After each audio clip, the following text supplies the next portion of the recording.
Coach Anton is a lifelong athlete and student. He started at the age of 6 in karate and never stopped pursuing sports. The discipline and commitment learned in the dojo are carried through in every aspect of his life. He is not a stranger to an office lifestyle either. Having worked in the legal environment for over 8 years, it is this understanding and realization of the futility of such a lifestyle that drove him to start a career as a professional personal trainer and performance coach. He aims to promote simple yet powerful lifestyle changes that improve quality of life and have preventative effects on many chronic conditions. Anton teaches clients to look at the root cause of the problem and not at the symptoms, to value prevention and work instead of a quick pill. In pursuing the best strategies and techniques to help clients design their sustainable lifestyle, he has amassed over 20 different certifications. Among this list, such highly sought after credentials like Leakio Strength Coach, Neuro-Rehab Practitioner, FST Fascial Stretch Therapy Provider, PN Nutrition Coach, and many others. Anton believes that every person deserves high energy, vitality, and longevity, as this not only helps them realize their calling, but spreads joy and happiness to everyone they touch. Welcome, Anton. Thanks for being here today. Thank you so much for having me. Oh, it's a pleasure. You and I have known each other for quite a while, and you have many different hats that you wear, many different certifications that you have. And with the core connection being our topic today, I really wanted to focus more on the neurological rehab practitioner side of the certifications that you have. So let's start off with what exactly does a neuro rehab practitioner do? That's an awesome question. So the neurology is obviously a very complex concept and idea and field within the field of science. So let's make it super simple. It's essentially using neurological approach, so recognizing the contribution of the brain, the functions of the brain, when it comes to physiology and movement and anatomy and sports and everything else, and combines it together to kind of look deeper into what might be happening behind curtains. Why would the person may or may not be able to do things that we're expecting of them as fitness professionals, as well as they should be, right? Or, you know, you might have had cases where people just keep on coming back and we keep reteaching them to squat or lunge or do a pull. And it's not that they're bad people. There is something along the chain of their movement activation, something that breaks, right? So like essentially the function of our brain is threefold, right? It's responsible for collecting inputs. It's responsible for interpreting those inputs and understanding what is actually going on. How do I use it? Should I even use the input? And then the last thing is, or the last step is the output, right? And if that chain breaks somewhere along the lines, you essentially have a client that's just not able to perform the movement that you're expecting because of that lack of connection, right? Lack of interpretation or other issues somewhere along the line. So that's what I do, essentially identify those deficiencies, identify those issues, vestibular problems, visual kind of issues that person might be having, and then unravel it to make sure that the movement, the quality of the movement, or very frequently it becomes a matter of pain, right? Dealing with the person's pain, that will eliminate it in the most efficient and effective way. So they can move well, they can live well and enjoy their life. Interesting. I actually had a client, and maybe this is what was going on. And we worked together for about a year. When it came to squats and lunges and certain hinging motions, she had a very hard time just like it was like there was like a disassociation with her mind and her body. Yep. And I wonder if that has a little bit of something to do with what you're talking about, and that disconnect. That's exactly it. And in a lot of cases, it's a relatively easy way to fix that dissociation, because again, it's essentially a problem with interoception that the person is experiencing. We just need to identify where that is, right? Again, the person might be a little more visually inclined or a little less visually inclined. So they might perform the movement well with their eyes closed, or loading them up with additional stimuli or less stimuli, right? Maybe even like doing audio deprivation, so putting earplugs for the person. Sometimes it's sensory deprivation, sometimes you would actually amplify the sensory input. If you don't mind, I'm actually just gonna share my screen with you guys so I can show you what I mean. The theory behind this is actually was originated or derived by Dr. Carol Lewitt, and this is called thread bucket model. So as you can see, we're constantly getting a lot of inputs, and those are just a few. You can basically look at temperature, body temperature, your blood pressure, your heart rate, your relationships at work, that annoying coworker that's going on, bright lights, uncomfortable chair, all of those things, they're stressors. And what happens, our body is constantly stressed out. So we also need to understand how much stress are we able to tolerate effectively, right? And our body is extremely smart. So when there is too much stress, it's well in excess of what we're able to or capable of handling. It's going to find a way for us to stop that specific activity. In a lot of cases, the output would be pain. Right now, that pain usually would come out in the area where you're most familiar with. So if you're associating or had back pain in the past, most likely you're going to have lower back pain. If you had upper traps as your kind of consistent issues or neck area, that's where you're going to start experiencing that pain, because the body is trying to pull you from that stressful environment and lower the number of inputs that you're getting. So again, it goes back to this input, interpretation, and output model. So again, if you're overloaded, it would have to pull you out from that environment. A good example, if you're driving and you're driving in a new neighborhood, you don't know where you're going, you ordinarily would do what? You would turn down the music, right? Looking for that house, where is it? So that's because our brain is only able to process so many things at the same time. I find that my husband has to do that a lot more than me. Again, we as men, we're less multifunctional, if you want to call this. So yeah, we can only handle so many things at the same time, and that's again basically goes back to show that there is constant inputs that are going on, and we need to basically weed them out to make sense of what is actually needed at that specific time. So that model, basically, when we're getting a lot of these inputs going on, some people may need more, right, because they're understimulated, and then some people would actually need to tone down those stimuli, right? So again, you might have had people, they came in and like bright lights in the gym is too much for them, right? Mm-hmm. I know, again, we had a lot of people that, they're coming out from the outdoors and they're kind of going into the basement where I used to work, and those daylight lamps, that was too much for them. So I've trained people with like different multicolor sunglasses on, and that was one of the strategies. Interesting. How do you start to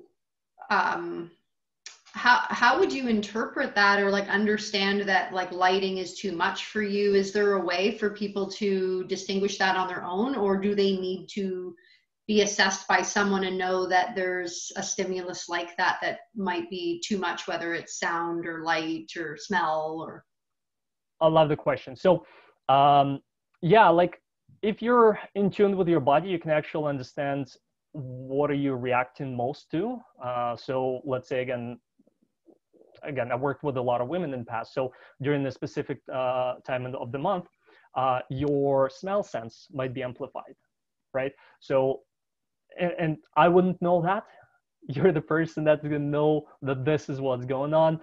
You might feel, again, like elevated, maybe heart rate. You're walking in and you're already a little bit more stressed out than you ordinarily would be, right? So we would need to possibly meditate or do a breathing exercise to bring that down.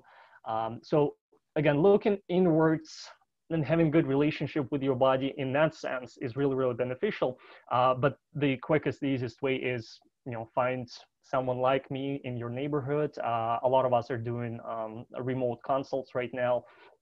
The organization that we were taught by EZ Health. So there is a ton of resources that they're providing for free, as well as there is a referral system from them. So again, finding out a Z Health Neuro-Rehab practitioner is, quite easy. And then figuring that out, understanding where that deficiency might be, is an easy way to get no-brainer answer for you.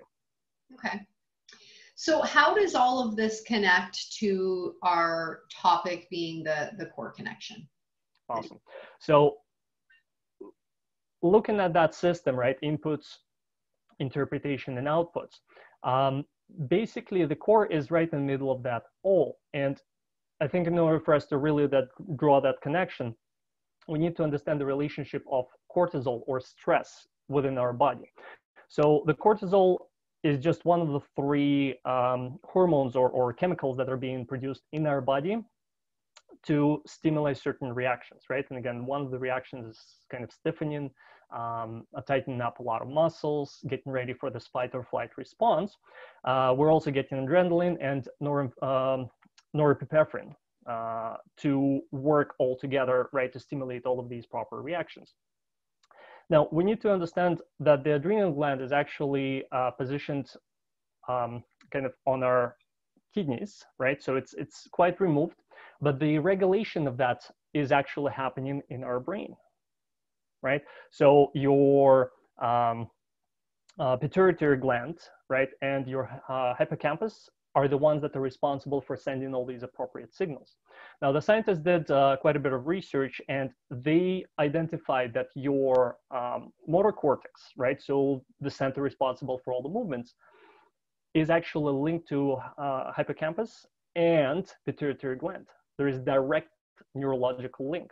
So if you're stressed out and you're overproducing cortisol and adrenaline, your brain basically going to stimulate that activity. So now we have to figure out a way how to calm it down. Okay. Now, one of the things that have been identified conclusively are movements through the axial muscles, and that's basically muscles of the core. Anything that's rotational, anything that's nonlinear, comes down your motor cortex, which in turn has direct effect to your pituitary gland and hippocampus, and therefore things are coming down. So essentially anything, any kind of sports, right? Golf, tennis, running, walking, for that matter as well, because those are activities that get you this cross-sectional activation in your abdominals, correct? Yeah. That comes down your stress. And therefore, the more you move, and the more you move through the core, the better it deals with the stress, the less inputs or negative inputs and stressors that you're receiving, and therefore your system just operates a lot more smooth and functional. Okay, so in order to, one of the ways to strengthen your core, which would also, I guess, strengthen your brain core connection, would just be by establishing daily movement and movements where there's like a cross-directional or some sort of rotation. Yeah. So any sport would do the trick for you. Again, the simplest one, as I said, is walking, right? I truly believe that walking is honestly one of those medications that everyone should be taking daily, because this is the most natural, most kind of easily accessible, cheapest option for your health. And honestly, we can't afford not to do any walking, because otherwise, what's the alternative? Yeah. Oh yeah. I'm a big pusher of all my clients walking. It's a rule that I have with anyone that works with me, that they have to be out there for a minimum of 30 minutes a day. They can break it up if they need to, but they need, a couple good walks a day on top of, any of the work that we're doing together. Yeah. And again, the walking is just so powerful, because once you get a good, arm swing with it, you ordinarily would pick up quite a bit of pace. And if a person is looking for weight loss, that's just the added benefit of extra calories spent. So. Mm-hmm. So besides general movement, what are some other exercises or techniques that you could go through that would help to also strengthen that brain or that neurological core relationship. Beautiful. So those are, again, that's the primary aspect. Since we're talking about this input output interpretation pathway, you also need to start controlling your inputs.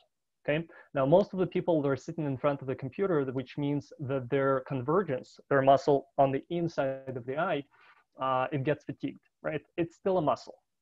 And because of that, when we get fatigued, we try to compensate. And usually the compensation is by simply moving closer towards the screen, right? Which basically does what to the neck? Gets us shifted forward. So it puts up additional tension pressure. So taking care of these convergence as well as divergence muscles becomes extremely important. And this is called visual resets. I'll walk you guys through right now. So one of the simplest one is called palming. You're literally going to put in 2 palms,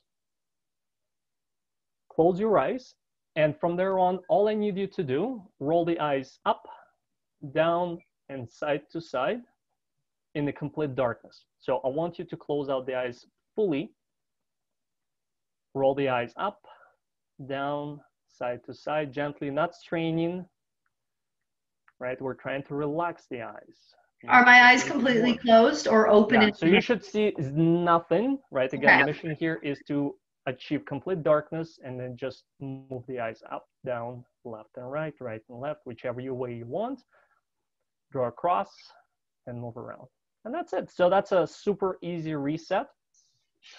Second one that I want to teach you guys. Question, Anton, is it important to take note? Because I have done with some physios and some other practitioners that do the same thing as you. They've done the tracking before, and I can feel that one of my eyes kind of skips when I go one way, and I do have a rotational issue. Is it good for people to take notice if they feel like it's difficult to go one way as opposed to the other?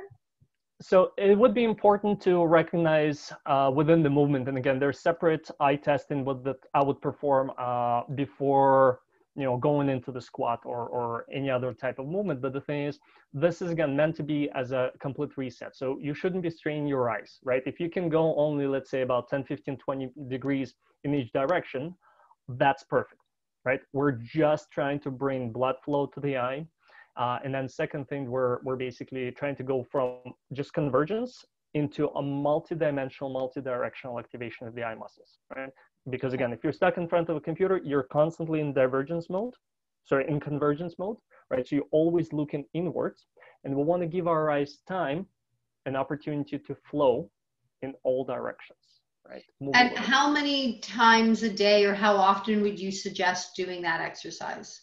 Optimally as often as possible, but at least about 8 times per day. So again, if you're on a computer for 8 hours, once every hour, right? And again, technically we should be off the computer and doing some kind of movement and activity and walking at the very least during that time either way. So you can make it coincide with your top of the hour, 5-minute break, 3-minute break, couple second break if you can afford it. Okay, great. Second technique I'm going to teach you guys, this is called isometric eye holds. The idea is very, very similar to palming. This is where we're actually going to try to engage the eye muscles a little bit more. So all you need is a simple pen. You're going to find about 45 degrees on the extended arm, right? And then from here on, you're still looking forward without turning your head. So if you're one of those people that tend to turn your head, lock yourself in with the other arm, and then look at the pen and look and lock in the eyes. Look in one way, hold it, go the other way, hold it, and then you can do the same thing up. Do you see how you just lifted your chin? So that's a separate skill on its own, being able to lock in the head and just navigate with your eyes, right? So this kind of engages your visual ocular reflex.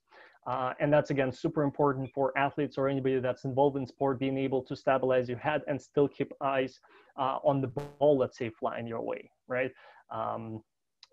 So again, one of those other tricks and skills. So that's again another technique that we ordinarily use to get some eye resets. And once again, it pushes your peripheral both up and down, and no longer just converges your muscles, your vision in that convergence mode, right? So we're getting some divergence, some peripheral training. And just to clarify again, besides the fact that we're doing this for the health of the eye, it's also helping the core because of the postural muscles so that we don't wind up moving into those other positions to compensate. Well, yeah, it's part of it, right? But a huge connection is, once again, we're getting that motor unit engagement. We're also lowering stress, and that connection between motor cortex and our stressors, or our glands that are responsible for the stress hormones, it basically just brings down the additional, stimuli. Okay. We're no longer overstimulated. Yeah. Okay. Wow. It's amazing how some eye exercises can actually bring stress levels down. Yeah, it's just one of the inputs, one of many. Do you have any some other tips that you wanted to share? Yeah, the last one, and that's probably my favorite. I'm a huge person when it comes to hip and glute activation specifically. So since a lot of my clients, and probably your clients, are spending their time in a seated position, I tend to teach them in a seated position as well. And this one is a bit funny because what we'll need to do is actually sit on the very edge of the chair, so you're not leaning back on the chair backrest. And then from here on, while no one is looking, I want you to squeeze your glutes and lift yourself up. Right? So that's a super simple, but it's such an undervalued exercise. And there are two things that are going on. Number one, by shifting to the front of the chair, you're already forcing yourself to engage core a little bit. Second one, core is not just the abdominal muscles, right? That's also your glutes. And the glute is the biggest muscle in the body. And therefore, once you get in the engagement in your glute, and some people will find it difficult to get the glutes engaged, to even lift themselves that, inch off the chair. Once you start understanding how to engage your glutes, your hip hinges, your movement, your step, your running, your, tons of activities that require that lower body activation would start getting massive improvement. Side benefit, reduce lower back pain. So those are the three go-to. There are many others. Again, neurology is a very fickle thing. Every person has different brain. Their neural connections have been, laid out over decades differently. So realistically, there is no kind of one size fits it all solution. You do need to be tested. People with a better body awareness would have an easier time with it. But again, there is no person or people that will not benefit from a bit of neurological training, vestibular training, visual training. Just regulating or upregulating or downregulating their inputs is, it's done miracles. So if people want to learn more, if someone wants to come to you to have some testing and an assessment done, where can they find you? Well, I'm on Instagram and Facebook. I can also be reached on my email. The Instagram is fitcoach_Anton, and Facebook is fitcoachanton, all in one word. And those are probably the quickest ones, or Anton at absoluteperformancefitness.com. That's my email. That's also a good way for me to get some information. And then I do take people through a bit of intake form, so I understand what their lifestyle is, because as you can see, lifestyle can influence these inputs. If you have a stressful relationship at home, it is confidential, but I do need to know that that's something that's going on, because your discomfort or your pain or your other issues might be stemming from something that just you're used to, but you don't even realize that how it's contributing to your overall health. I'm sure even just the stress with a lot of people returning with COVID is probably it's a big one. It's a big one right now. Yeah. Well, the links for you are going to be in the show notes. Your links to your website will also be under the speaker panel on the landing page, so people can just click find Anton there. And you also have a gift that you are going to, I think, show everyone That's great. You're going to share the screen and talk a little bit about it. Awesome. Yes. So for everyone that's showing up here today, I have an incredible gift for you guys. I do want to make sure that everybody gets a lot of value from this. So I know, again, weight loss for a lot of people is something that they are talking about, especially after COVID-10, COVID-15, whoever put up what. So I want to kickstart your metabolism with a quick program, 7 days. The manual is basically walking you through some of the meditation and mindfulness exercises. You also get a 7-day meal plan and evening and morning routine structured for you. So this would be in the manual, and then the recipe book comes with it as well. So that's my little gift for you guys. Great. Thank you so much, Anton. I'm actually going to check out your metabolism book as well. Want to see what you have in there from one nutritionist to another. For sure. So thank you for being here today. Always, fascinating to talk to you, especially anything to do with the brain connection. And I appreciate your time. Thanks again for having me. Yeah, absolutely. My pleasure. Thanks, Anton.